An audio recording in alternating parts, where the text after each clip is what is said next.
الكريم أما بعد فأعوذ بالله من الشيطان الرجيم بسم الله الرحمن الرحيم جناب صدر معزز اساتذہ کرام اور میرے ہم بھائیوں السلام علیکم ورحمۃ اللہ وبرکاتہ۔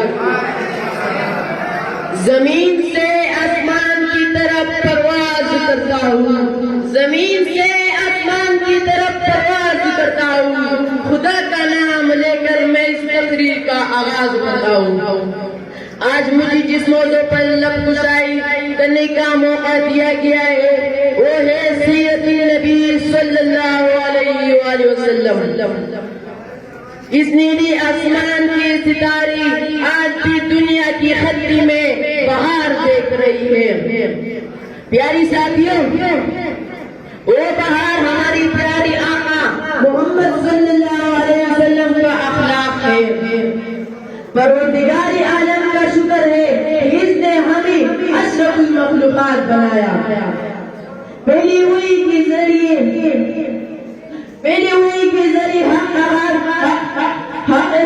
پیغام کا آغاز ہوا اور تقریباً 23 سال کی جدوجہد سے اپنی تکمیل کو پہنچا۔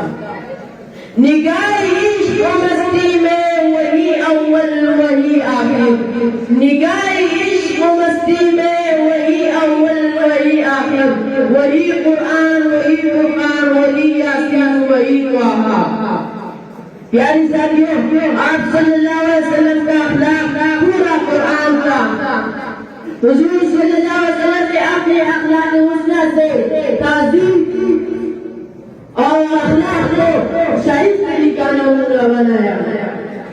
معلم کی تو ان کا اخلاق دیکھو، تاجر کی تو ان کی ایمانداری دیکھو، حاکم کی تو ان کی حکمرانی دیکھو، منتظم کی تو ان کی انتظام دیکھو، سپاہ سالار کی تو ان کی حکمت عملی دیکھو، خاوند کی تو ان کا انصاف دیکھو۔ مشکل کی راستے آسان ہو گئی، مشکل کی راستے آسان ہو گئی، دشمنی دیکھ کر حیران ہو گئی۔ رکھا میرے نبی نے جب دنیا میں قدم، رکھا میرے نبی نے دنیا میں جب قدم، پتھر بھی کلمہ پڑھ کر مسلمان ہو گئے۔ فتح مکہ کے موقع پر کفار کی نگاہ